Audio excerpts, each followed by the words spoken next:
Very good afternoon youth of India.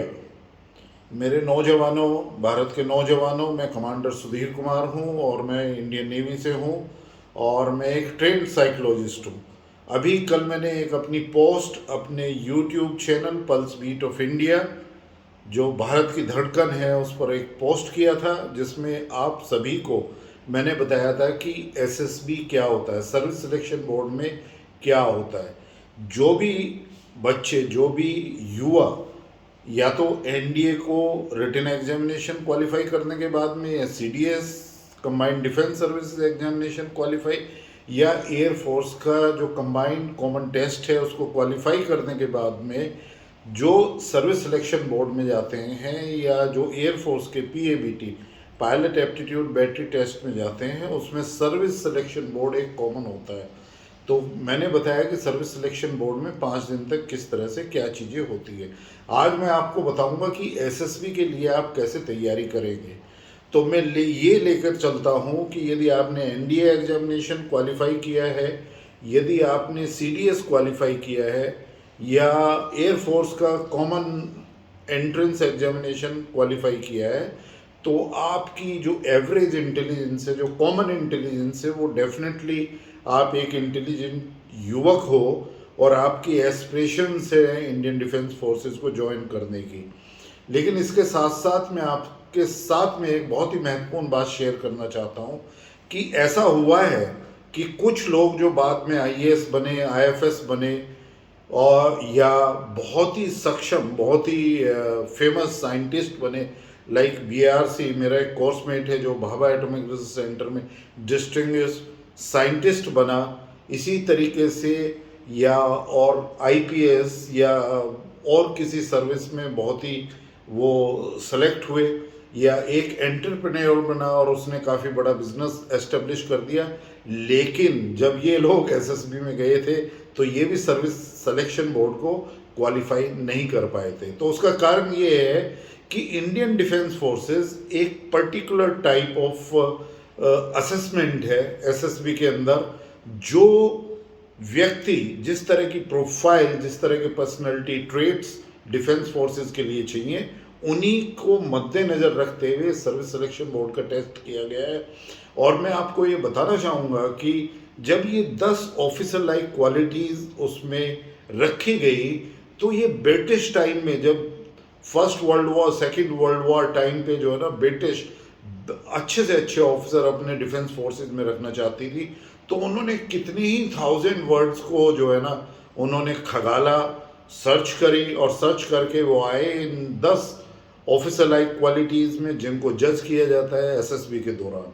तो ये एक बहुत ही महत्वपूर्ण प्रोसेस है जिसको समझना जरूरी है कि ये कोई ज़रूरी नहीं है कि एक बहुत ही इंटेलिजेंट आदमी वो एसएसबी को क्वालिफाई। एसएसबी के अंदर आपका इंटेलिजेंट क्योटेंट, आपका EQ, emotional quotient, and social quotient, SQ, ये सारी चीज़ें चेक करी जाती हैं। और इसके लिए आपको जो तैयारी करनी पड़ेगी, वो सबसे महत्वपूर्ण बात है कि आप अपना आकलन करें। Please, first of all, measure yourself, that what are your drawbacks, what are your faults, और what are the shortcomings, कि आपके अंदर अपनी पर्सनैलिटी में एक राउंड पर्सनैलिटी, एक ओवरऑल पर्सनैलिटी डेवलपमेंट आपके अंदर कैसा है, और उसका आकलन करने के लिए आप खुद कर सकते हैं। एक बहुत ही प्रैक्टिकल अप्रोच आपकी होनी चाहिए। आपको पता होना चाहिए कि मेरी वीकनेस क्या है और मेरी स्ट्रेंथ क्या है। इसके लिए यदि आप एसएसबी की कोई कोचिंग के पास में यदि जाएं, और वहाँ पर यदि ट्रेन साइकोलॉजिस्ट या ट्रेन जीटीओ या ट्रेन इंटरव्यूअर जो एसएसबी सिलेक्शन बोर्ड के अंदर रह चुके हैं, यदि वो अधिकारी इनको चला रहे हैं और एक प्रोफेशनल कोचिंग है, तो उसमें लेने से भी आपको पता चल सकता है कि आपके अंदर क्या कमी है, और उसमें आप अपने आप को दुरुस्त कर सकते हो। लेकिन इसके बाद भी यदि आप कोचिंग में नहीं जा रहे हैं, तो आपकी अप्रोच ये होनी चाहिए कि आप अपना आंकलन जैसे मैं बता रहा हूँ उस तरीके से करें। मैंने कल आपको बताया था कि एसएसबी में जैसे ही आप रिपोर्ट करते हैं, तो आपको एक पीआईक्यू, पर्सनल इन्फॉर्मेशन क्वेश्चनेयर भरनी पड़ती है। तो आप एक पर्सनल इन्फॉर्मेशन क्वेश्चनेयर जो एसएसबी की बुक्स में है, उसको एक प्रिंट आउट लीजिए और उसको बार बार भरिए, और बारीकी से देखिए, बिल्कुल ऑनेस्ट तरीके से। कोई भी चीज़ एक भी फालतू एक्स्ट्रा नहीं होनी चाहिए। जो आपने लाइफ में अचीव किया है, जो जेन्युइनली आपकी जो है ना स्ट्रेंथ है, जो जेन्युइनली आपने अभी तक जो है ना अपने जो आपके अचीवमेंट हैं, शॉर्ट कमिंग है, उन सब को उसमें बिल्कुल एक तरीके से बहुत ही ईमानदारी से आप उसमें अपना आंकलन करें, और अपने दोस्तों के साथ या अपने टीचर्स के साथ या अपने फादर के साथ ये जो है ना आप उसको डिस्कशन कर सकते हैं। और इसमें जब आप इंफॉर्मेशन भरेंगे तो आपको पता चल जाएगा कि मैं कहाँ पर स्टैंड कर सकता हूँ। दूसरा मेरा ये है कि आप अपनी जनरल नॉलेज के लिए और एक ओवरऑल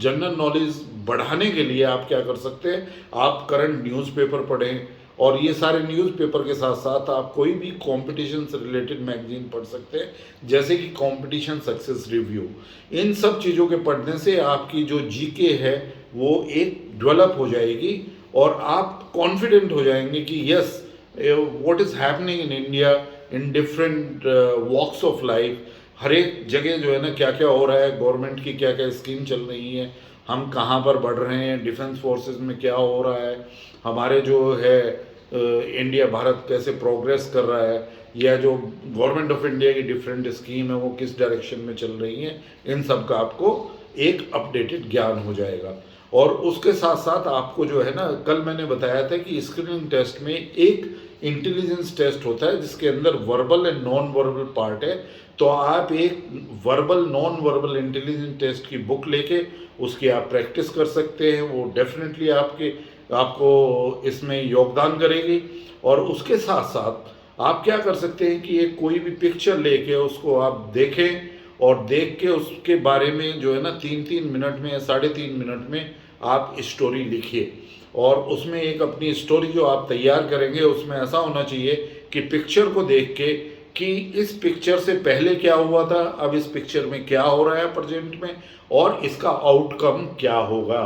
और उसको यदि आप एक पॉजिटिविटी से और एक अपने जिस तरीके से आपकी जो एज है, जिस एज ग्रुप में आप हो, जिस तरीके से आप सोचते हो, उसके तरीके से यदि आप स्टोरी, तो उसका भी आपको एक एक्सपीरियंस हो जाएगा, एक प्रैक्टिस हो जाएगी। इसी तरीके से लेक्चरेट के लिए आप प्रैक्टिस कर सकते हैं, ग्रुप डिस्कशन के लिए अपने दोस्तों के साथ में डिस्कशन कर सकते हैं। और फिजिकल फिटनेस बहुत ज़रूरी है, इंडिविजुअल हर्डल्स को करना, और उसमें जो है ना एक करेज और एक साहस की भावना। क्योंकि मैंने एसएसबी में देखा है, जब मैंने लोगों को सिलेक्ट किया है, कि काफ़ी लोग जो है ना एक बहुत ही छोटी एक डंडी है, पगडंडी, जो लकड़ी की बनाई हुई है, वो मुश्किल से 2.5 या 3 मीटर की होती है, लोग उस पर बैलेंस करके नहीं उतर सकते, क्योंकि उन्होंने वो प्रैक्टिस और अपने पैरों का स्टेमिना या वॉक और ये करी नहीं है, वो अपने शहर की लाइफ में रहे हैं, तो वो ऐसी छोटी छोटी चीज़ें नहीं कर सकते। तो इसके लिए आपके फिट होना बहुत ज़रूरी है, आप अपने ऊपर ध्यान दीजिए। और यदि आपका वेट ज़्यादा है तो आप डॉक्टर से सलाह ले सकते हैं, आप अपनी कंट्रोल डाइट एसएसबी में जाने से पहले कर सकते हैं, जिससे आप ये मौका ना खोएं। यदि आपको डिफेंस फोर्सेस में बनना है तो आपका फिट होना बहुत ज़रूरी है, और आपके फिट होने से आपका आत्मविश्वास बढ़ता है, और आपका यदि आत्मविश्वास बढ़ता है तो आपका ब्रेन उसी तरीके से फंक्शन करता है, और इस तरीके से आप एक फिटेस्ट, एक आपकी जो ओवरऑल पर्सनैलिटी डेवलपमेंट है उसका डेवलपमेंट होता है, और आप एक कॉन्फिडेंट पर्सन की तरीके से जब आप सर्विस सिलेक्शन बोर्ड में ईमानदारी से अपनी पर्सनैलिटी का अच्छी तरीके से आंकलन करके आप जाते हैं, और ये थोड़ी बहुत जो मैंने तैयारी करने की टिप्स आपको दी है, इनके साथ में जाएंगे, तो मुझे पूरा विश्वास है कि आप डेफिनेटली उसमें सक्षम होंगे, उसमें सेलेक्ट होंगे। और जो आपकी एक विश है, जो आपका एक मन है एक इंडियन डिफेंस फोर्सेस का पार्ट बनने में, डेफिनेटली आप उसमें